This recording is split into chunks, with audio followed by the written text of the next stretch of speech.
السلام علیکم ورحمۃ اللہ تعالی وبرکاتہ۔ نحمده ونصلي ونسلم على رسوله الكريم اما بعد فاعوذ باللہ من الشیطان الرجیم بسم اللہ الرحمن الرحیم ان اللہ وملائکته یصلون علی النبی یا ایہا الذین آمنوا صلوا علیہ وسلموا تسلیما اللہم صلی علی سیدنا ومولانا محمد معدن الجود والکرم وآلہ الکرام وابنہ الکریم وبارک وسلم صلاۃ و سلاما علیک یا رسول اللہ صلی اللہ تعالی علیہ وسلم۔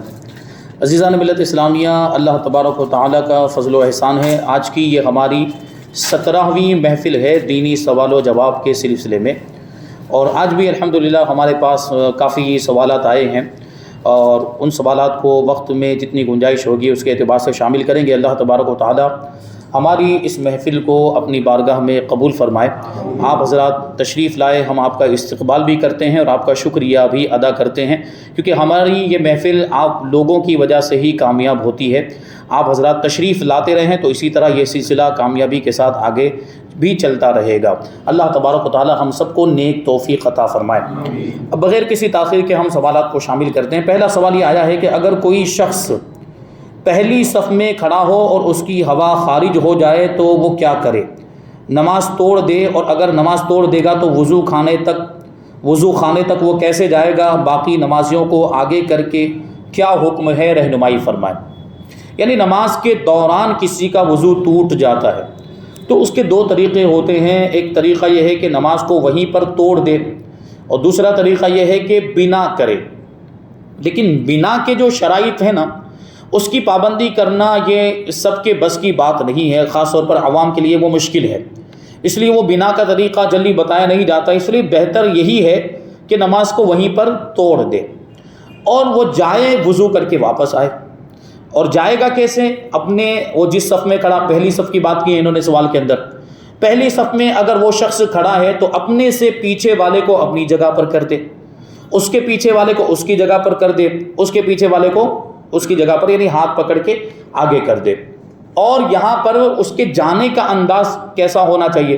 وہ ناک پر ہاتھ رکھ کر جائے، ناک پر ہاتھ رکھ کر جائیں۔ اس سے یہ ظاہر کرنا مقصد ہو، یعنی سامنے والے کو یہ لگے کہ اس کی نکسیر پھوٹ گئی ہے، نکسیر پھوٹ گئی ہے اس لیے یہ جا رہا ہے، تو وہ سامنے والا بھی کوآپریٹ کرے گا، وہ بھی جو ہے کہ تعاون کرے گا، یعنی وہ خود بھی آگے آ جائے گا اگر اس کو یہ مسئلہ معلوم ہوگا تو اس طرح کر کے وہ جائیں، وضو کرے، وضو کر کے آئے اور امام کو جہاں پائے وہیں پر شامل ہو جائے۔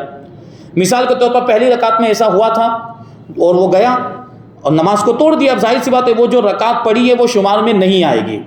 اب گیا واپس آیا تو مثال کے طور پر تیسری رکعت چل رہی تھی یا چوتھی رکعت چل رہی تھی، تو وہ تیسری رکعت میں شامل ہو جائے یا چوتھی رکعت میں شامل ہو جائے۔ تیسری رکعت میں شامل ہوگا تو وہ بعد میں دو رکعت مسبوق کی طرح، یہ مسبوق ہی کہلائے گا، وہ مسبوق کی طرح جس طرح عام طور پر رکعتیں چھوٹتی ہے تو کیسے ادا کرتے ہیں، اسی انداز میں یہ اپنی 2 رکعت یا 3 رکعت ادا کر لے گا، وہ نماز اس کی مکمل ہو جائے گی۔ بنا میں کیسا ہوتا ہے کہ بنا میں 1 رکعت اس کو پہلی ملی تھی، پھر اس کا وضو ٹوٹ گیا تو وہ جائے، وضو کر کے اس کے شرائط کی پابندی کے ساتھ، اور جہاں سے امام کو پایا ہے وہاں پر وہ شامل ہو جائے۔ مثال کے طور پر 1 رکعت اس کو پہلے ملی تھی، جب واپس آیا تو چوتھی رکعت چل رہی تھی یا تیسری رکعت چلتی تھی، بیچ میں 1 یا 2 رکعت چھوٹ گئی ہے، یعنی 1 رکعت پہلے ہو گئی، 1 رکعت آخر میں ہو گئی، یا 2 رکعت آخر میں ہو گئی، تو بیچ میں 1 رکعت چھوٹی یا 2 رکعت چھوٹی ہے، تو وہ 1 رکعت کو یا 2 رکعت کو وہ اٹھ کر پھر پڑھے گا اور اس میں وہ لاحق ہوگا۔ مطلب یہ ہے کہ وہ گویا کہ ابھی بھی امام کے ساتھ ہے، اس انداز میں وہ نماز ادا کرے گا۔ لیکن یہ تھوڑا طریقہ مشکل ہے، اس وجہ سے بہتر یہی ہے کہ نماز کو وہیں پر توڑ دے اور پھر وہاں سے واپس آ کر جو ہے کہ جہاں امام کو پائے وہاں وہ شامل ہو جائے۔ لیکن اب یہ مشکل یہاں پر یہ پیش آ سکتی ہے کہ وہ نمازی کو آگے کرنا ہے نا، پیچھے والے نمازی کو اپنی جگہ پہ کرنا ہے، تو اس میں وہ سامنے والے کو بھی مسئلہ معلوم ہونا ضروری ہے، ورنہ گڑبڑ ہو سکتی ہے۔ وہ بولنے لگ گیا بیچ میں تو یہ کیا کرتا ہے بے، یہ ہو سکتا ہے، یہ مجھے ہاتھ پکڑ کے آگے کیوں کر رہا ہے، ابھی بول دیا تو اس کی نماز ٹوٹ جائے گی۔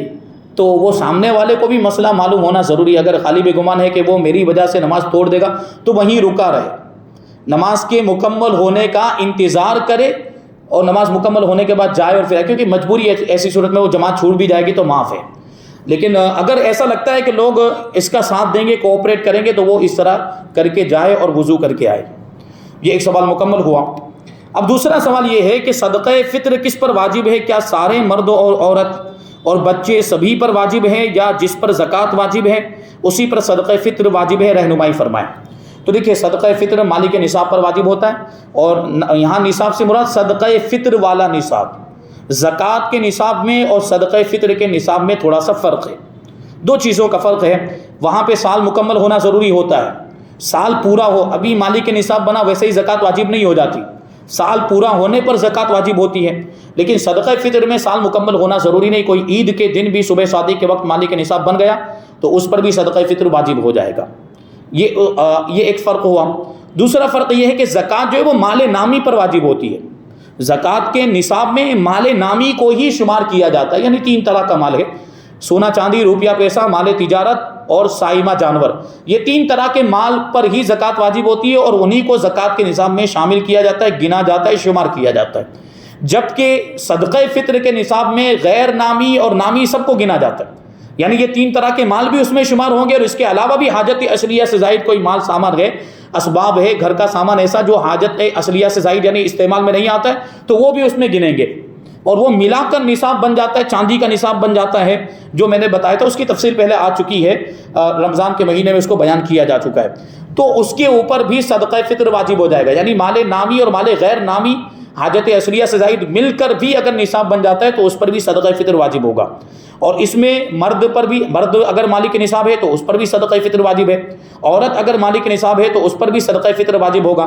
اور بچے بالغ ہیں، اور بالغ ان کے پاس خود ان کا مال اتنا ہے کہ وہ نصاب کے برابر پہنچ جا رہا ہے، تو ان کا صدقہ فطر بھی ان کے اوپر ہی واجب ہوگا۔ ہاں، جو نابالغ بچے ہیں ان کا صدقہ فطر ان کے باپ پر واجب ہوگا۔ ہاں، یہ ہو سکتا ہے کہ نابالغ بچے کے بعد بھی اس کے پاس بھی اس کا مال ہو، تو اس کا صدقہ فطر پھر اس کے مال میں سے دیا جائے گا۔ کبھی ایسا ہو سکتا ہے اس کو کہیں سے ملا ہے، کسی نے دیا، یا جو ہے کہ جمع ہوتے ہوتے نصاب کے برابر پہنچ گیا۔ مالداروں کے بچوں کے پاس ہوتے اس طرح کے مطلب پیسے ہوتے ہیں، مالداروں کے نابالغ بچوں کے پاس بھی وہ پاکٹ خرچ میں سے بچاتے بچاتے اتنا بھی کبھی ہو جاتا ہے کہ وہ نصاب کے برابر پہنچ جاتا ہے، تو پھر اسی کے مال میں سے نکال کر دیا جائے گا۔ لیکن عام طور پر نابالغ بچوں کے پاس اتنا مال نہیں ہوتا جو نصاب تک پہنچ سکے، تو ان کا صدقہ فطر ان کے باپ پر واجب ہوگا۔ ہمارے یہاں پہ جو مشہور ہے نا کہ گھر کا جو ہیڈ ہے، گھر کا جو بڑا آدمی ہے، وہ سب کی طرف سے صدقہ فطر دے گا، ایسا نہیں ہے۔ ہر شخص کو انڈیویجولی دیکھا جائے گا کہ کس کے پاس نصاب کے برابر رقم ہے یا کون مالک نصاب بنتا ہے۔ رقم صرف نہیں، وہ ساری چیزوں کو دیکھا جائے گا، نام، مال نامی، مال غیر نامی، حاجت اصلیہ سے زائد، سب کو ملا کر یہ انفرادی طور پر دیکھا جائے گا، ہر شخص کو الگ الگ دیکھا جائے گا۔ جو بھی مالک نصاب ہوگا اس پر صدقہ فطر واجب ہوگا، اور وہی ادا کرے، جس پر واجب ہے وہی ادا کرے۔ ایسا نہیں کہ گھر کے ایک آدمی نے ادا کر دیا باقی لوگ بری ذمہ ہو گئے، نہیں، ایسا نہیں چلے گا۔ ہاں، اگر وہ سب کی اجازت لے کر دیتا ہے تو چل جائے گا۔ جن جن لوگوں پر واجب تھا ان لوگوں کی اجازت لے کر اگر وہ گھر کا بڑا آدمی ان کا صدقہ ادا کر رہا ہے تو ہو جائے گا۔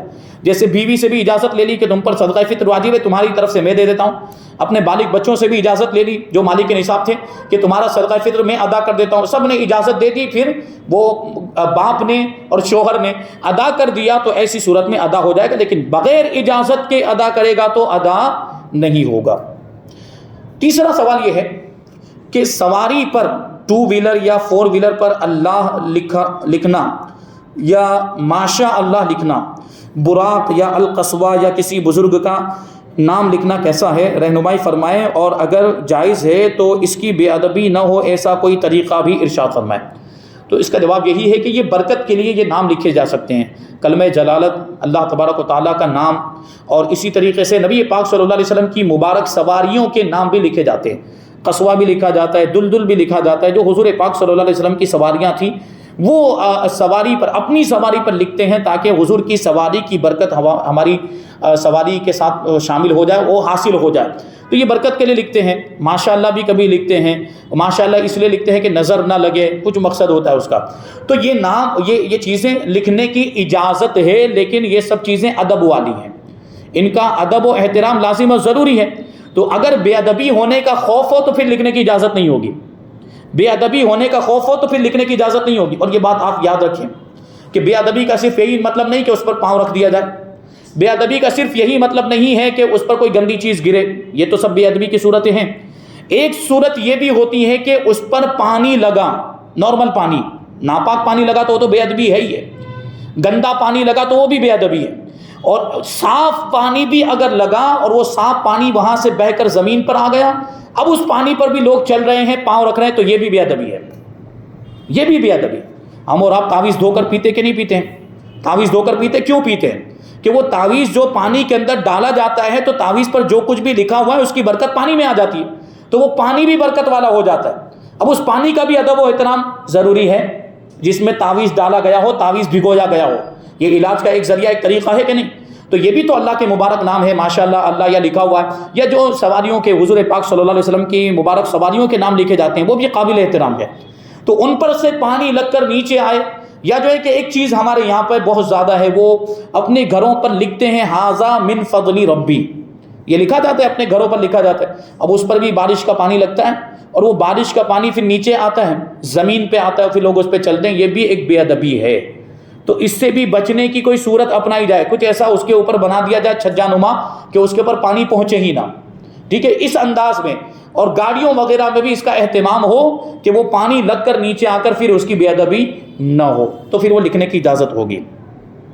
چوتھا سوال یہ پوچھتے ہیں کہ کیا کھلے سر نماز پڑھنا درست ہے اگر ٹوپی نہ ہو تو؟ کیونکہ رومال باندھ کر نہیں پڑھ سکتے، رومال باندھ نہیں سکتے، پلاسٹک کی ٹوپی استعمال نہیں کر سکتے، اس صورت میں کھلے سر نماز پڑھنا کیسا ہے؟ اور یہ بھی ارشاد فرما دیجئے کہ پلاسٹک کی ٹوپی پہننے کی اجازت نہیں ہے تو مسجدوں میں پلاسٹک کی ٹوپی رکھتے ہی کیوں ہیں؟ کیا وہاں پر امام یا یہ مسئلے نہیں بتاتے کہ پلاسٹک کی ٹوپی پہننے کی اجازت نہیں ہے؟ زیادہ تر مسجدوں میں آج بھی یہ ٹوپی رہتی ہے۔ اب اگر کسی کو یہ مسئلہ پتہ نہ ہو تو کیا اس کی نماز ہو جائے گی؟ تو دیکھیے، پہلے تو یہ آپ جان لیں کہ پلاسٹک کی ٹوپی پہن کر بھی نماز پڑھنا یہ جائز ہے، نماز ہو جائے گی، مکروہ تنزیہی ہے، خلاف ادب ہے، نہیں پہننی چاہیے۔ میں نے اس سے پہلے عرض کیا تھا کہ اس طرح کی ٹوپی پہن کر آپ کسی بزرگ کے پاس نہیں جائیں گے، پیر صاحب کے پاس نہیں جائیں گے، اچھی ٹوپی پہن کے جاتے ہیں، پلاسٹک کی ٹوپی پہن کر کوئی پیر صاحب کے پاس جانا گوارا کرتا ہے؟ نہیں کرتا، تو آپ نماز میں کیسے پھر وہ ٹوپی پہن سکتے؟ مطلب یہ کہ آپ خود اس کو خلاف ادب سمجھ رہے ہیں، اسی لیے تو پیر صاحب کے پاس وہ پلاسٹک کی ٹوپی پہن کے نہیں جاتے۔ تو پیر صاحب تو دنیاوی اعتبار سے بڑے ہیں نا، یا دین کے اعتبار سے بڑے ہیں؟ اللہ تبارک و تعالیٰ تو سب سے بڑا ہے۔ مسجد میں ہم اللہ کی بارگاہ میں آتے ہیں نماز پڑھنے کے لیے، تو اللہ کی بارگاہ میں کیسا لباس ہونا چاہیے اور ٹوپی وغیرہ کس انداز کی ہونی چاہیے؟ اس لیے پلاسٹک کی ٹوپی پہننا منع ہے، وہ اس اعتبار سے منع ہے، وہ پہن کر پڑھیں گے، یہ مکروہ ہے، تنزیہی عمل ہوگا لیکن نماز ہو جائے گی، یہ عمل مکروہ تنزیہی ہوگا لیکن نماز ہو جائے گی۔ اب وہ سوال پوچھتے ہیں کہ ننگے سر نماز پڑھنا کیسا ہے؟ تو ننگے سر نماز پڑھنا اگر سستی کی بنیاد پر ہو تو یہ بھی مکروہ تنزیہی ہے۔ اگر معاذ اللہ نماز کی تحقیر کی وجہ سے ہو، یعنی یہ سوچتا ہے کہ نماز کوئی اتنی اہم چیز نہیں کہ اس کے لیے ٹوپی پہنی جائے، تو کافر ہو جائے گا، کافر ہو جائے گا، ایمان سے ہی نکل جائے گا۔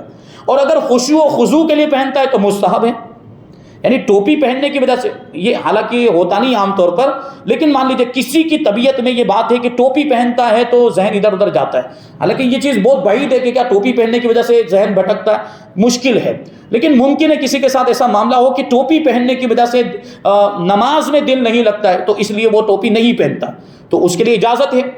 وہ خشوع و خضوع کے لیے پہنتا ہے تو وہ بغیر خشوع و خضوع کے لیے نہیں پہنتا ہے تو اس کو نہ پہننے کی اجازت ہے، لیکن اس طرح عام طور پر ٹوپی کے بغیر نماز پڑھنے کی اجازت نہیں، ورنہ ہر کوئی، آج کل تو سستی کے معاملات کتنے، وہ ہر کوئی بغیر ٹوپی کے آ کے کھڑا ہو جائے گا۔ پھر نماز کے آداب میں سے یہ ہے کہ ٹوپی پہن کر پڑھی جائے، یہ اب بہت زیادہ یہ چیز آ گئی کہ ٹوپی کے بغیر، ورنہ ہم پرانے زمانے میں دیکھیں تو پرانے زمانے میں تو ٹوپیاں صرف نماز نہیں، نماز کے باہر بھی ٹوپی پہنتے تھے، بلکہ امامہ شریف پہنتے تھے لوگ۔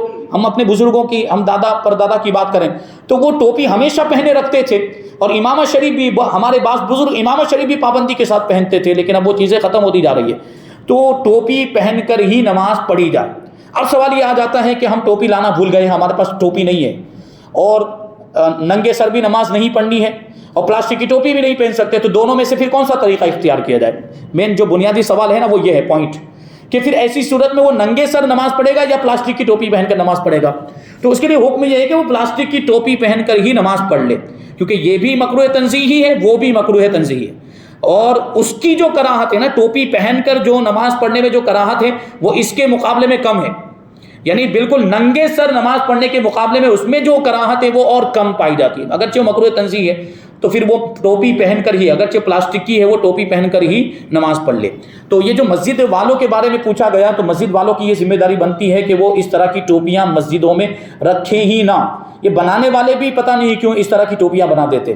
وہ کچھ اس طرح کی ٹوپیاں سستے مٹیریل کی, کیونکہ یہاں پر آدمی وہ مسجد میں دیتا ہے, یہ کوئی دیتا ہے تو آتی ہے ٹوپیاں, مسجد والے عام طور پر انتظام نہیں کرتے, تو اس کو سستے میں مل جاتی ہے. اور یہ مشہور ہو گیا کہ مسجد میں جو ٹوپی رکھی جائے تو وہ پلاسٹک کی ہونی چاہیے یا اس طرح کی ہونی چاہیے. تو بھائی اچھی والی ٹوپی بھی لا کر رکھ سکتے ہیں آپ اپنے مرحوم کے ایصال ثواب کے لیے. اگر مسجد میں ٹوپی رکھنا چاہتے ہیں تو اچھی والی جو عام طور پر آپ پہنتے ہیں وہ لا کر رکھیں گے, زیادہ ثواب ملے گا. یہ تو پہن کے نماز پڑھ رہے ہیں تو مکروہ ہو رہا ہے, خلاف ادب ہو رہا ہے, تو کیا مطلب ہوا, اس کا تو کوئی فائدہ نہیں ہوا ایسی ٹوپی لا کے رکھنے کا. تو اچھی والی ٹوپی جو عام طور پر لوگ پہنتے ہیں وہ لا کر رکھی جائے. اب مان لیجئے کہ آپ پلاسٹک والی 5 رکھنے والے تھے, اس کی جگہ پر 1 رکھیں, تو امید ہے کہ وہ 5 ٹوپیوں سے زیادہ آپ کو ثواب ملے گا. بلکہ اس میں تو ثواب کا سوال ہی نہیں, کیونکہ وہ تو مکروہ ہے, وہ ٹوپی پہننا تو مکروہ ہے. ثواب اس میں ملے گا آپ کو اگر اچھی والی ٹوپی آپ لا کر رکھیں گے. تو اس سے کیا ہوگا کہ نمازی اس کو پہن کر بلا جھجک نماز پڑھ سکیں گے. لیکن پھر اب مسجد والوں کی یہ ذمہ داری بنتی ہے کہ وہ اس طرح کی ٹوپیاں, مان لیجیے کپڑے والی ٹوپیاں یا جو عام طور پر جو ٹوپیاں پہنی جاتی ہیں وہ لا کر رکھ دی گئی. تو اب مسجد کی جو انتظامیہ ہیں اور جو ٹرسٹی لوگ ہیں ان کی یہ ذمہ داری بنتی ہے کہ وقتاً فوقتاً ان ٹوپیوں کا جائزہ لیں, کیونکہ ٹوپی میلی بھی تو ہوتی ہے. ہماری آپ کی ٹوپی زیادہ پہنے تو میلی, پھر ہم تو دھو لیتے ہیں, دھلوا لیتے ہیں گھر میں.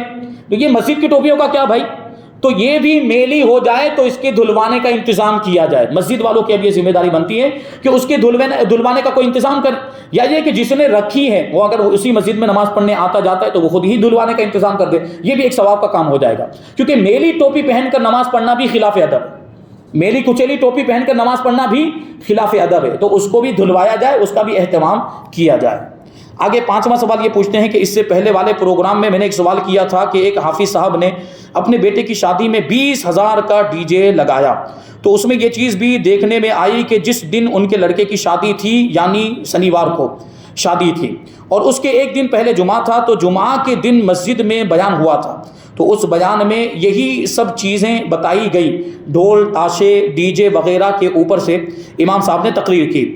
تو وہ حافظ صاحب کہنے لگے کہ میں اس امام کو کہنے والا تھا کہ اس ٹاپک پر بیان نہ کریں, کیونکہ کل میرے بیٹے کی شادی ہے. اللہ اکبر, یہ دین کی بات کسی امام کو بتانے سے روک رہے تھے.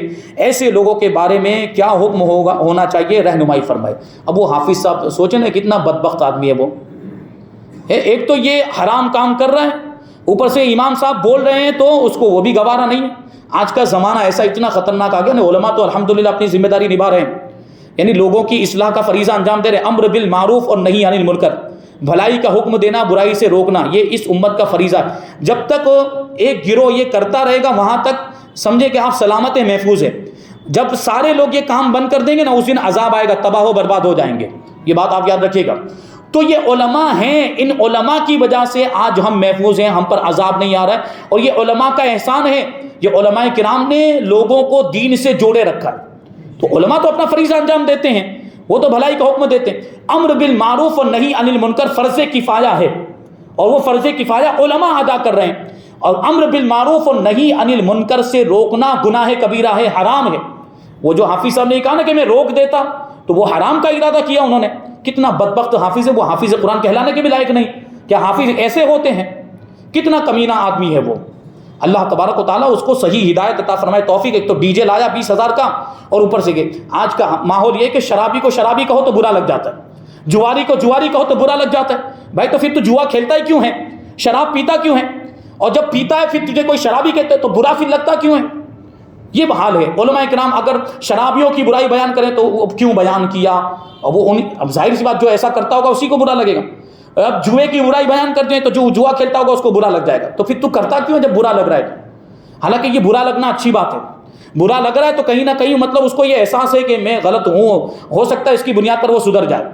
تو برا لگنا بھی اچھی بات ہے, لیکن برا لگے اور اس کے ریئیکشن میں پھر وہ جو اصلاح کرنے والا ہے اسی کے پیچھے پڑ جائیں. پھر ایسا ہوتا ہے کہ اگر بعض ہمارے علماء ایسے ہیں کہ اگر پتہ چل جائے کہ فلاں شادی میں ڈی جے آیا ہے یا ناچ گانا تماشا ہوا ہے تو وہ نکاح پڑھانے نہیں جاتے. ایسا ہوتا ہے. تو ہم نے سنا بعض علماء کے تعلق سے، ہم اپنے صورت کی بات کریں، کہ وہ ایک جگہ پر اسی وجہ سے نکاح پڑھانے کے لیے نہیں گئے کہ وہاں ڈی جے لایا گیا تھا، تو اب وہ لڑکے کا باپ امام کے پیچھے پڑ گیا، اب امام کی غلطیاں ڈھونڈ رہا ہے کہ کچھ ملے اور میں اس امام کو یہاں سے نکالوں۔ اب بتائیے اس کا انجام کیا ہوگا؟ ایک تو چوری، اوپر سے سینہ زوری، یہ ایسی بات ہو گئی نا، چوری اوپر سے سینہ زوری، یہ اس کو، یہ دوسری میں کہاوت میں یوں کہہ سکتے ہیں کہ کریلا اوپر سے نیم چڑھا، کہ غلط کام کر رہے ہیں، اوپر سے جو ان کی اصلاح کر رہا ہے اس کو بھی روک رہے ہیں۔ مطلب کیا ہوا کہ اب ان کا یہ مقصد ہے کہ علماء ان کو کچھ نہ بولیں، وہ جو کرتے ہیں ان کو کرنے دیا جائے۔ بھائی علماء تو آپ کو جہنم سے بچانے کا کام کر رہے ہیں، علماء تو آپ کو جنت میں لے کر جانا چاہتے ہیں، تو وہ تو آپ کے خیرخواہ ہوئے نا، وہ تو آپ کے ہمدرد ہوئے، حقیقت میں آپ کے دوست تو وہ ہیں جو آپ کو بھلائی کا حکم دے رہے ہیں، برائی سے روک رہے ہیں، اور ان کو وہی لوگ پسند نہیں آ رہے کہ ہم کو کیوں ایسا، ہم کو کوئی نہ بولے، بس ان کا یہ حال ہو گیا۔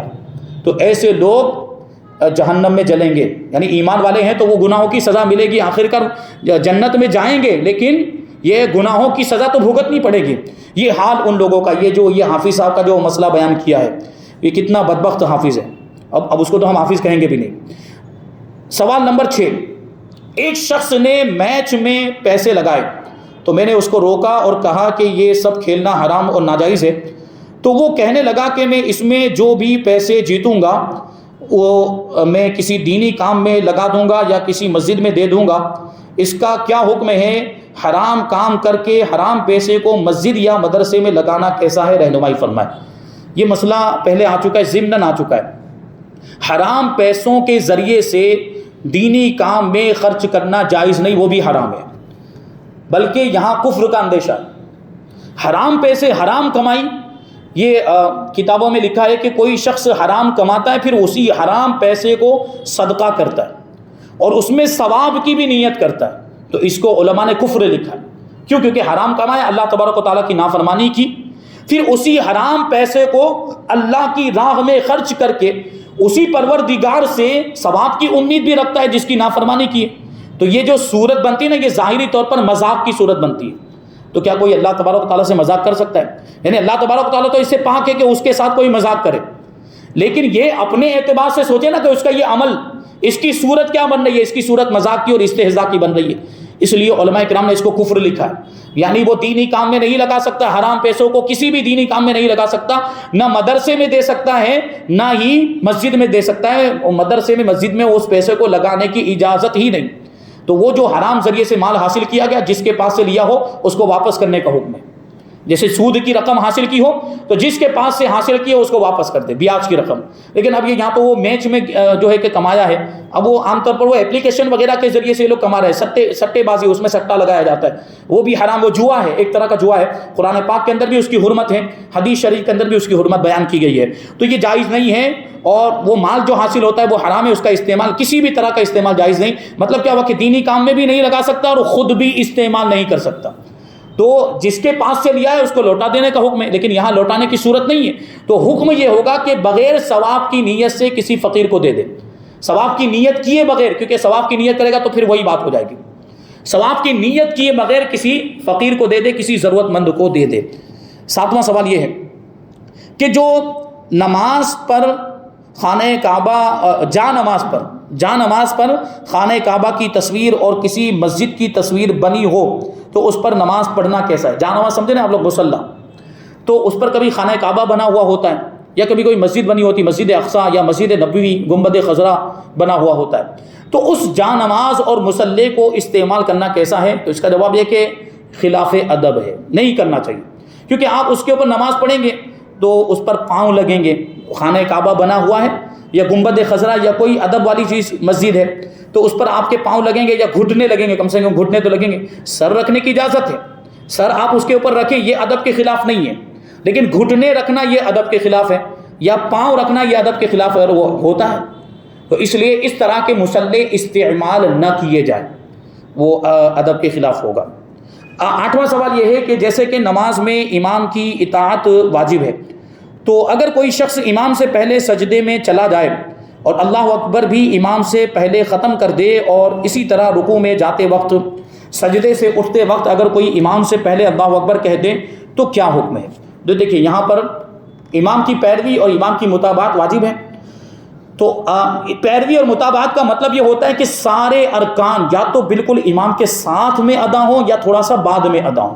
متابعت کا یہ مطلب ہوا، اطاعت کا، پیروی کا یہ مطلب ہوا. امام سے پہلے کوئی بھی رکن ادا نہیں ہونا چاہیے، بلکہ جو تکبیر بھی کہی جائے وہ بھی امام سے پہلے نہیں ہونی چاہیے. یہ جو تکبیر، باقی کی تکبیریں جو ہوتی ہیں بیچ میں رکوع میں جانے سے پہلے یا رکوع سے اٹھنے کے بعد سمیع اللہ لمن حمیدہ کہا جاتا ہے، سجدے میں جانے کی تکبیر، اس میں اگر آگے پیچھے اس میں بھی نہیں ہونا چاہیے، آگے امام سے پہلے اللہ اکبر نہیں کہنا چاہیے. لیکن جو تکبیر تحریمہ کا جو حکم ہے نا، اگر اس میں تکبیر تحریمہ کسی نے امام سے پہلے کہہ دی تو اس کی نماز شروع ہی نہیں ہوئی، اس کی نماز شروع ہی نہیں، یعنی وہ گویا کہ نماز میں ہے ہی نہیں. تو وہ رکوع سجود کر رہا ہے، وہ اٹھک بیٹھک ہو رہی ہے، اس کی نماز ہو ہی نہیں رہی. جو امام سے پہلے اللہ اکبر کہتے تکبیر تحریمہ میں جو پہلی تکبیر ہوتی ہے، اس میں اگر امام سے پہلے اللہ اکبر کہہ دیا تو نماز شروع ہی نہیں ہوئی. تو یہ اس بات کا لحاظ کرنا ہے. اچھا، کچھ لوگ وہ رکوع سجدہ امام سے پہلے رکوع میں چلے گئے، امام سے پہلے سجدے میں چلے گئے، یہ مکروہ تحریمی جان بوجھ کر کرے، بہت بڑا گنہگار ہوگا. مکروہ تحریمی ہے، اور ایسے لوگ بہت بڑے بے وقوف ہیں. یہ برا لگانے کی بات نہیں ہے، وہ ہے حقیقت ہے. یعنی بے وقوف کس اعتبار سے کہ جلدی جلدی رکوع سجدہ کر رہے ہیں، مطلب امام سے پہلے رکوع کر رہے ہیں، امام سے پہلے سجدے میں چلے جا رہے ہیں، لیکن نماز تو اسی وقت مکمل ہوگی نا جب امام صاحب سلام پھیریں گے. تو ان کے پہلے رکوع سجدے میں جانے کا کوئی مطلب ہوا؟ تو بے وقوف ہوئے، بے وقوف ہیں کہ نہیں؟ تو امام کے ساتھ رکوع سجدہ کیا جائے یا امام کے تھوڑا سا بعد میں رکوع سجدہ کیا جائے. اور تکبیرات میں بھی جو تکبیرات انتقال ہوتی ہیں ان میں بھی اس بات کا لحاظ کیا جائے کہ وہ تکبیر بھی امام کے ساتھ ہو یا امام کے تھوڑا بعد میں ہو. آگے ایک سوال پوچھتے ہیں کہ اگر کسی کے اوپر قرض ہو اور اس نے بہت لوگوں سے پیسے مانگے مگر اس کو قرض حسن دینا تو دور کی بات ہے، کسی نے اسے قرض مدت بھی نہیں دیا، اور اس شخص کو جس پر قرض ہے اس سے کسی کو ارجنٹ دینے ہو، تو کیا اس صورت میں سود سے بیاج سے پیسہ لے سکتا ہے؟ رہنمائی فرمائیں. تو یہاں پر دیکھیے، کسی پر قرض ہے اور قرض کی مدت مکمل ہو گئی ہے، قرضہ اس کو ادا کرنا ہے، تو اب وہ دوسرے سے قرض لے کر اس کو ادا کرنا چاہ رہا ہے، یعنی اس کے پاس ابھی قرض کو ادا کرنے کی صورت نہیں ہے.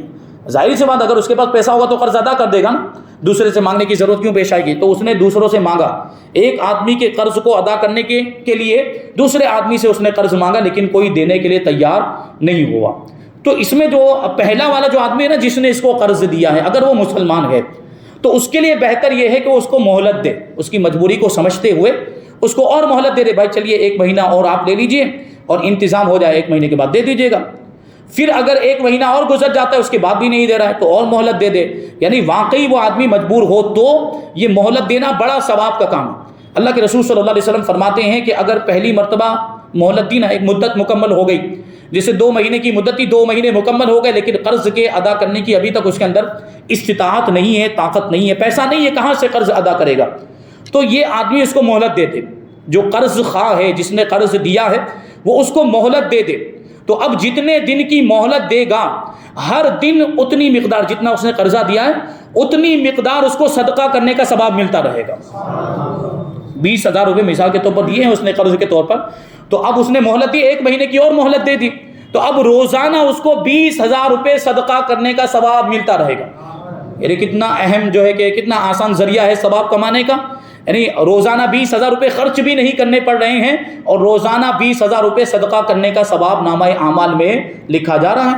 یہ آسان ذریعہ. اب اسی پہ بس نہیں، دیکھیے یہاں یہ امت محمدیہ کی خصوصیت ہے کہ اس کے ثواب کو بڑھا دیا گیا ہے.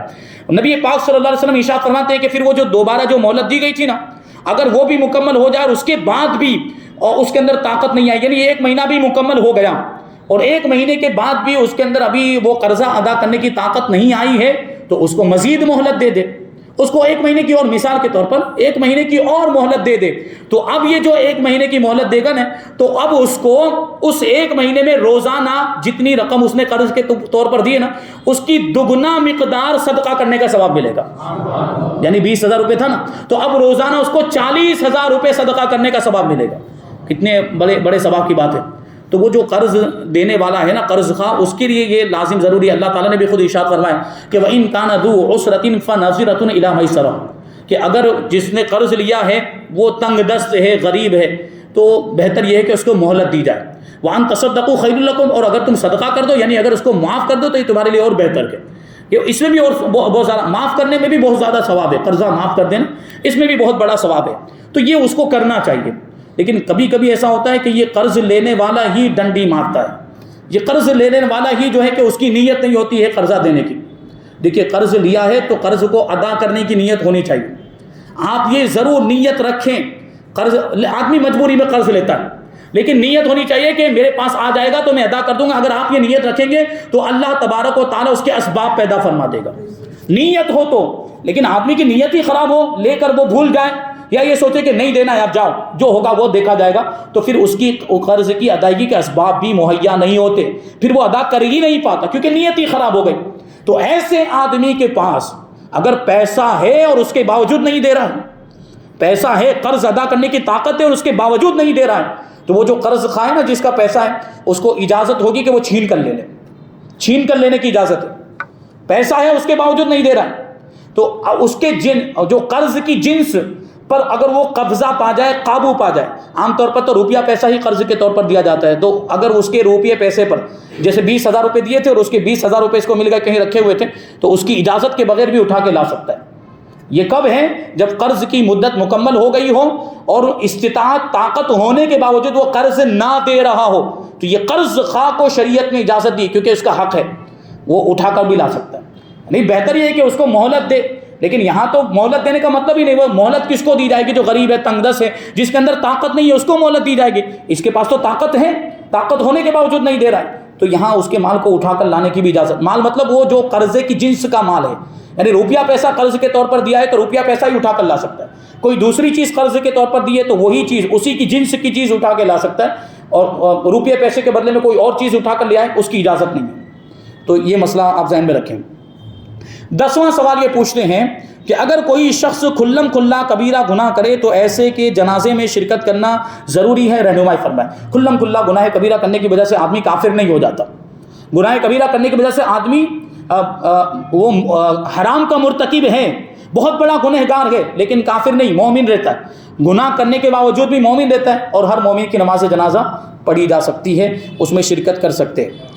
اب آگے ایک سوال پوچھتے ہیں کہ نماز وتر میں اگر کوئی تکبیر قنوت کہنا بھول جائے اور اسے قاعدے میں یاد آئے تو کیا حکم ہوگا؟ رہنمائی فرمائیں. تکبیر قنوت یعنی دعائے قنوت پڑھنے سے پہلے جو تکبیر کہی جاتی ہے, وہ اگر کوئی بھول گیا تو وہ تکبیر جو ہے وہ واجب ہے, وہ سجدہ سہو کرنا پڑے گا. لیکن یہ ان کے سوال پر میرا سوال یہ ہے کہ بھائی تکبیر قنوت بھولا ہے, مطلب دعائے قنوت یاد تھی اس کو, دعائے قنوت پڑھی, تو دعائے قنوت پڑھی تو تکبیر یاد نہیں آئی ہوگی اس کو, یا تو دونوں بھول گیا ہوگا, دعائے قنوت بھی بھول گیا ہوگا, تکبیر بھی بھول گیا ہوگا. اور دعائے قنوت یاد تھی تو تکبیر بھی یاد ہونی چاہیے پھر اس کو. تو مان لیجئے دونوں چیزیں بھول گیا ہے, اور تکبیر بھی نہیں کہی اس نے اور دعائے قنوت بھی نہیں پڑھی ہے, اور ایسی صورت میں قاعدے میں اس کو یاد آیا ہے, تو ایک ہی سجدہ سہو, جتنے بھی واجب چھوٹیں ایک ہی سجدہ سہو کر لے گا, اس کی نماز ہو جائے گی. سجدہ سہو ایک ہی ہے, ایک سے زیادہ واجب چھوٹنے کی صورت میں بھی سجدہ سہو ایک ہی مرتبہ ایک ہی کیا جائے گا. یعنی سجدہ سہو جو 2 سجدے ہوتے وہ تو ہیں, وہ تو اس کے طریقے میں شامل ہے. اب یہ بات جو ہے کہ یہ تو بھول کر رہ جائے تب یہ حکم ہوگا. بھول کر اگر دعائے قنوت رہ گئی ہے یا تکبیر قنوت رہ گئی تو سجدہ سہو کرنے سے کام چل جائے گا. لیکن جان بوجھ کر اگر کسی نے وہ تکبیر قنوت کو چھوڑ دیا یا جان بوجھ کر دعائے قنوت کو چھوڑ دیا تو پھر نماز دہرانی پڑے گی. اور یہ حکم امام کے ساتھ اگر پڑھ رہے ہو تب بھی یہی حکم ہے. یہ رمضان کے اندر وہ وتر کی نماز جماعت کے ساتھ پڑھی جاتی ہے, تو کچھ لوگ ایسا سوچتے ہیں کہ بھائی امام کے پیچھے تو قرات نہیں کرنی ہے تو تکبیر یہ دعائے قنوت بھی نہیں پڑھنی ہوگی. ایسا نہیں, قرات اگرچہ نہیں کرنی ہے مقتدی کو, لیکن دعائے قنوت واجب ہے, مقتدی کے لیے بھی واجب ہے, اور تکبیر قنوت بھی واجب ہے. 12واں سوال یہ پوچھتے ہیں کہ اگر کسی خاتون کو حلالہ کروانے کی نوبت آ جائے تو اس سے شادی شدہ سے حلالہ کروانا پڑے گا یہ, یا جس کی شادی نہیں ہوئی ہے اس سے؟ اور میں نے کچھ مرد ایسے بھی دیکھے ہیں جو فکس ہیں حلالہ کروانے کے لیے, مطلب اس مرد نے کبھی کتنی عورتوں کے ساتھ حلالہ کیا ہوگا پتہ نہیں. کیا یہ ایک طریقے کا دھندا ہے یا یہ شوق ہے؟ رہنمائی فرمائیں. تو یہ حلالہ کا مطلب آپ لوگ سمجھ رہے ہیں نا کہ کسی عورت کو اس کے شوہر نے 3 طلاق دے دی, تو اب وہ اس سے دوبارہ اگر شادی کرنا چاہتا ہے تو حلالہ کروانا پڑے گا. مطلب اس کی عدت گزر جائے, پھر دوسرے کسی شخص سے اس کا نکاح کرایا جائے, وہ ہم بستری کرے, وہ طلاق دے, ایک ہی طلاق دے. 3 طلاق ایک ساتھ میں دینا جائز نہیں ہے. اس میں بھی ہوتا ہے کہ ایک ساتھ میں 3 طلاق دے دیتے, تو ایک طلاق سے بھی کام چل سکتا ہے. پھر اس کی عدت گزر جائے تو وہ پہلے شوہر کے لیے حلال ہو جائے گی. یہ حلالے کا کانسیپٹ ہے جو اسلام کے اندر رکھا گیا ہے. اب اگر کوئی شخص حلالہ کو پیشہ بنا لے, یعنی حلالے کو دھندا بنا لے, تو یہ جائز نہیں ہے, یہ غلط بات ہے. یا حلالے کی اجرت لے, کوئی حلالہ کرنے کے پیسے لے, تو یہ حرام ہے, اور اجرت لینا اس کے لیے جائز نہیں ہے. یا اس میں شرط لگائی جائے, حلالے میں شرط لگائی جائے, یہ آدمی عورت کو یہ کہہ کر اس سے نکاح کرے کہ میں تم سے نکاح اس لیے کر رہا ہوں کہ تم فلاں مرد کے لیے, اپنے پہلے والے شوہر کے لیے حلال ہو جاؤ, یہ شرط لگائی جائے, تو پھر یہ بھی مکروہ تحریمی ہے. یعنی وہ صورت میں حلالہ ہو تو جائے گا لیکن یہ گنہگار ہوگا ایسا شخص. اور اگر کسی نے حلالے کی عادت بنا لی تو یہ عادت بھی درست نہیں ہے. حلالہ ہو تو اچھی نیت کے ساتھ ہونا چاہیے, اور وہ نیت یہ ہونی چاہیے کہ وہ پریشان ہیں تو ان کی پریشانی کا حل اس طریقے سے ہو جائے. اس نیت کے ساتھ اگر کوئی حلالہ کرتا ہے تو جائز و درست ہے. اور وہ حلالہ جو ہے کسی شادی شدہ سے بھی کروایا جا سکتا ہے اور غیر شادی شدہ سے بھی کروایا جا سکتا ہے. لیکن بہتر یہ ہے کہ کوئی اجنبی آدمی ہو, دور کا رہنے والا ہو, یعنی بعد میں اس کا سامنا نہ ہو اس خاتون کے ساتھ, کیونکہ حلالہ ایک بار ہو جائے گا تو وہ تعلق ہو گیا, اب بعد میں سامنا ہوگا تو وہ چیز یاد آئے گی.